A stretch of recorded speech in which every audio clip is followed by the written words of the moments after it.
Hello दोस्तों, अगर आप डिजिटल मार्केट में सक्सेस होना चाहते हो by using on page SEO, तो मैं आपको एक कुछ टिप्स बताना चाहती हूँ जिसके थ्रू आप अपनी वेबसाइट को रैंक भी करा सकते हैं।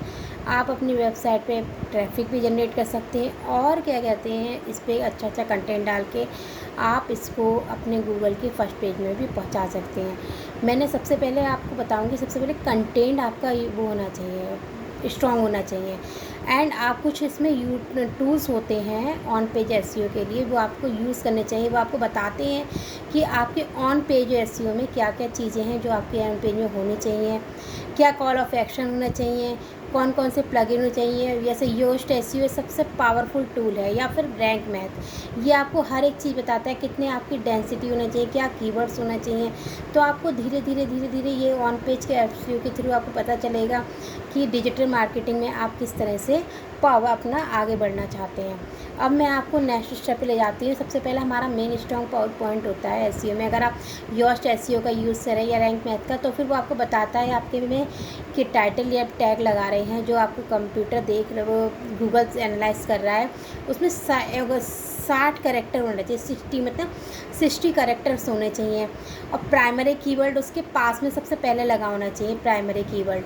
तो इससे आपका वो होगा। और अपने कुछ कीवर्ड्स ऐसे हों जो आपकी उसको बताते हो कि आपको। अब दूसरा आया मेटा डिस्क्रिप्शन।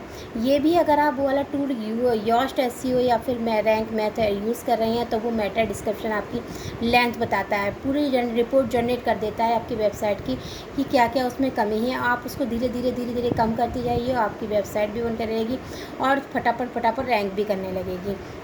मतलब इसकी लेंथ 150 to 100 कैरेक्टर की होनी चाहिए। कुछ कीवर्ड्स उसकी समरी जो आप यूज़ कर रहे हैं उसमें भी लिखे होने चाहिए, और क्लिक भी होना चाहिए उस पर, एनफ क्लिक जिससे यूज़र आए। और यूआरएल स्ट्रक्चर, मतलब आपकी उसका स्ट्रक्चर कैसा होना चाहिए, शॉर्ट होना चाहिए कीवर्ड, ये नहीं बहुत लंबा आपने कीवर्ड लिख दिया। आप बहुत जितना लंबा कीवर्ड लिखेंगे उतने ही आपका लोगों को एनालाइज कम करेंगे। आजकल के टाइम में जब लोग गूगल यूज़ करते हैं तो फिर वो सबसे पहले कीवर्ड सर्च करते हैं, वो शॉर्ट कीवर्ड जहाँ पे उसे मिलता है वो लॉन्ग कीवर्ड नहीं डालते, तो फिर वो उसको करते हैं। और पैरामीटर को स्टॉप करना चाहिए। ये नहीं कि आपने लिंक बनाया, उसके आगे कई सारा बहुत बड़ा लिंक बना दिया और स्लैश टैग लगा के और आपने उसको और एक्सटेंड कर दिया।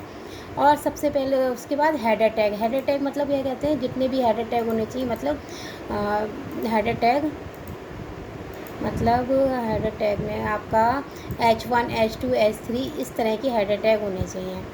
तो आपको इस तरह से हेडर टैग लगानी है।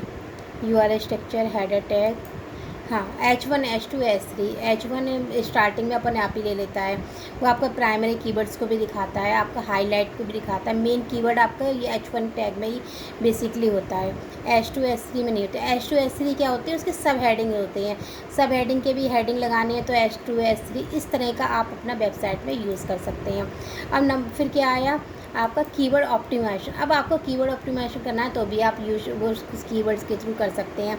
आपका एक मेन कीवर्ड होना चाहिए, प्राइमरी कीवर्ड पर पेज पे। ऐसा नहीं है कि आपने जैसे डब्ल्यू ऑन पेज एसईओ की है वेबसाइट बनाई, तो ऑन पेज हर उसमें होना चाहिए, बात के उसके अंदर जितने कीवर्ड होने चाहिए और उसकी कीवर्ड की डेंस।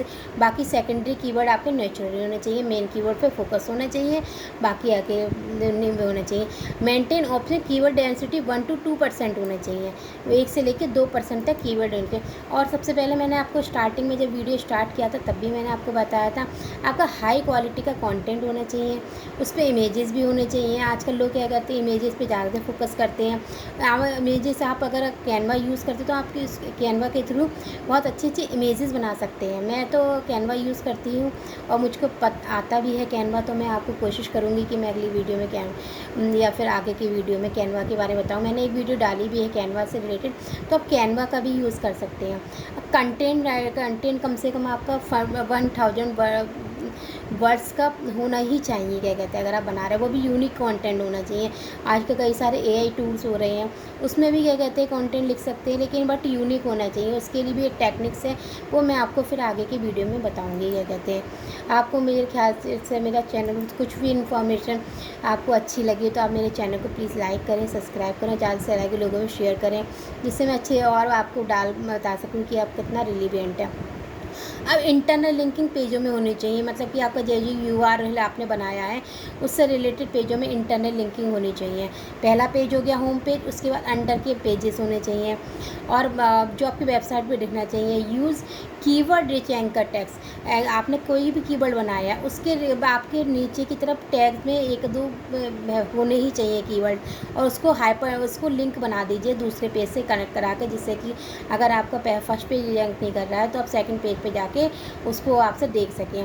और क्रॉलिंग होती है, इम्प्रूव करता है नेविगेशन और क्रॉलिंग, वो गूगल के द्वारा की जाती है नेविगेशन। अब होता है इमेज ऑप्टिमाइजेशन, मैंने बताया था आपको इमेज ऑप्टिमाइजेशन। अगर आप इमेज ऑप्टिमाइजेशन का ज़्यादातर PNG इमेज है, और ऑलमोस्ट मैंने देखा है कि JPEG की इमेज सबसे ज़्यादा बेस्ट होती हैं। तो JPEG की इमेजेस यूज़ करिए, JPG की इमेज लगाइए, अपने यूज़ करिए उसको इमेज ऑप्टिमाइजेशन में। ऑल टैग्स होते हैं कुछ, उसमें हाईलाइट कर दिए, कुछ टैग बता दीजिए कि कौन कौन से टैग्स होते हैं रिलेवेंट कीवर्ड में, कि ये आपकी वेबसाइट को कर रहे हैं। अब आए मोबाइल फ्रेंडली। जब आप वेबसाइट बना रहे हैं तो आपको इस बात का भी ध्यान रखना चाहिए कि आपकी वेबसाइट मोबाइल फ्रेंडली, क्योंकि आजकल लोग लैपटॉप पे कम, मोबाइल पे बहुत सारी चीज़ें हो जाती हैं तो उस पर ज़्यादा फोकस करते हैं, इसलिए आपको मोबाइल फ्रेंडली वेबसाइट पे भी फोकस करना चाहिए। पेज की स्पीड, अब आपने जब पेज बनाया है तो उसके लिए आपको क्या कहते हैं, पेज की स्पीड पर बहुत ध्यान रखना होगा। आपको उस पर देखना होगा कि मेरे पेज की स्पीड ठीक होनी चाहिए। ये नहीं है कि पेज क्रॉलिंग स्पीड के टाइम पे बहुत ज़्यादा टाइम लगा रहा है, इससे आपको पेज की स्पीड को बहुत ही अपना ध्यान से, ज़्यादा टाइम नहीं लगना चाहिए पेज की स्पीड में। तो आपको इस तरह से अपने पेज की स्पीड का ध्यान रखना होगा। अब उसमें क्या होगा, टेस्ट करा है जब गूगल अपना क्रॉलिंग करता है तो वो पेज की स्पीड चेक करता है कि आपके पेज में क्या है। इसके लिए जावा स्क्रिप्ट है, CSS है, HTML, ये सारी चीज़ें होनी चाहिए। जब आप टूल यूज़ करते हैं या फिर वर्डप्रेस में अगर आपकी वेबसाइट बनी हुई है तो आप उसमें प्लगइन्स यूज़ करते हैं, या फिर आप SEO टूल यूज़ कर रहे हैं, जो भी जितने भी टूल्स हैं, तो उसमें आपको सारी चीज़ें बताई जाती हैं धीरे धीरे, कैसे आपको उसमें प्लगइन्स यूज़ करने हैं, कौन कौन सी चीज़ें इसमें इनबिल्ट करनी है, तो फिर वो सारी चीज़ें आपको बता देता है वो टूल्स। तो टूल्स यूज़ करके काफ़ी फ़ायदा होता है, आप भी ट्राई करके देखिए। अब कंटेंट रीडेबिलिटी होनी चाहिए, कंटेंट ऐसा होना चाहिए कि किसी को पढ़ने में आए, ये नहीं है कि कोई आपकी वेबसाइट पे आए और आकर तुरंत ही चला जाए। आपको इस तरह का शॉर्ट पैराग्राफ बनाइए, कुछ बुलेट पॉइंट्स लगाइए, जिससे कि उसमें कि आप जो सर्विसेज या फिर जो कुछ भी आप प्रोवाइड्स करा रहे हैं वो उसमें क्या कहते हैं, आपने इस तरह के कीवर्ड है। सिंपल लैंग्वेज लिखिए, ये नहीं है हाई क्वालिटी की आप लैंग्वेज, आजकल कोई हाई क्वालिटी की लैंग्वेज को नहीं, सिंपल लैंग्वेज में पढ़ना चाहता है, आजकल सब लोग वीडियो उस पर रहते हैं।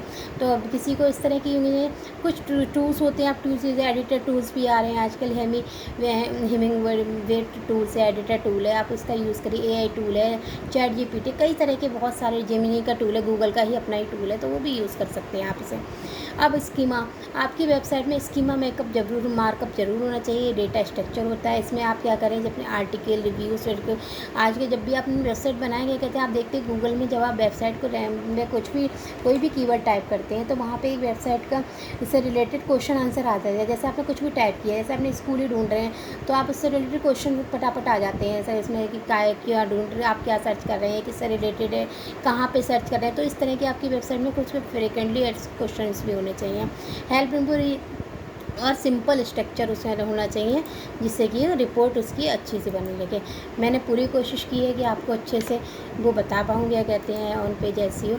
तो अगर आपको मेरा चैनल अच्छा लगा है, लाइक करें, सब्सक्राइब करें और आगे से ज़्यादा लोगों में वो करें।